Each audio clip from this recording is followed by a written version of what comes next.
Concrètement, comment est-ce qu'on fait pour retrouver du sens? Je pense qu'il y a plusieurs étapes et qu'une des étapes primordiales, ça va être du coup de se défaire du conformisme, de se détacher des attentes extérieures, des injonctions sociales, des attentes de notre famille, de ce qu'on pense que les autres vont dire de nous, ou de ce qu'on devrait faire parce que c'est bien vu, ou parce que ceci, tout ce qui vient de l'extérieur. Je pense que ça, si on n'arrive pas à prendre un pas, à prendre du recul par rapport à ça, je pense que c'est très difficile de retrouver du sens. Donc à mon avis, c'est vraiment quand même une étape primordiale. Ensuite, revenir à soi, une fois qu'on s'est détaché de l'extérieur, se reconnecter à soi, à son corps, s'ancrer, se reconnecter à ses émotions, à son intuition, voilà, ressentir les choses pour pouvoir s'écouter en fait. Une fois qu'on arrive du coup, qu'on a les oreilles ouvertes, qu'on a la conscience qui est pleinement là, à l'écoute de nous-mêmes, là on peut commencer à se poser des questions. Qu'est-ce qui me fait me sentir vivante, vivant? Qu'est-ce que j'apprécie? Quelles sont mes qualités, etc.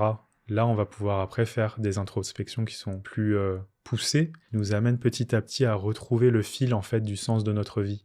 Il y a une étape après qui est de sortir de l'introspection et de la réflexion. Je pense qu'il y a beaucoup de gens qui savent ce qui les rend heureux, qui savent vers quoi ils doivent aller, mais qui ne font pas le pas parce qu'après il y a des peurs, des blocages. Du coup, on va pas passer à l'action. Donc là, à mon avis, il y a un travail à faire sur le passage à l'action, mais tout ça, en fait, il y a des méthodes après pour y arriver, il y a des moyens d'être aidé pour ça. C'est des choses qui sont étudiées. Il y a beaucoup de livres, beaucoup d'études scientifiques sur ces notions, d'une part d'introspection, d'autre part sur le passage à l'action, la motivation. En fait, on peut s'appuyer sur tout ça pour retrouver du sens, pour s'aligner à notre mission de vie. Du coup, après, chaque personne va être à un point différent dans son cheminement, dans son parcours, mais je pense que dans tous les cas, on gagne à revenir à la base, se reposer les questions. Est-ce qu'il y a des croyances que j'ai, des croyances limitantes?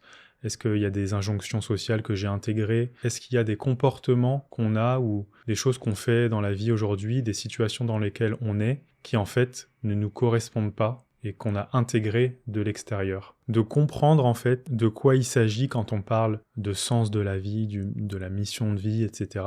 De comprendre quelles sont les notions, de décorréler ça du métier, décorréler ça des images un peu figées qu'on pourrait avoir. En fait, revenir à mon avis sur chaque étape comme ça va être très bénéfique dans tous les cas, peu importe après où on en est dans notre parcours, parce que ça permet justement de faire un point et de poser les briques petit à petit pour être sûr en fait que les choses se font dans le bon sens, dans le sens de nous-mêmes, dans le sens de toi-même en fait.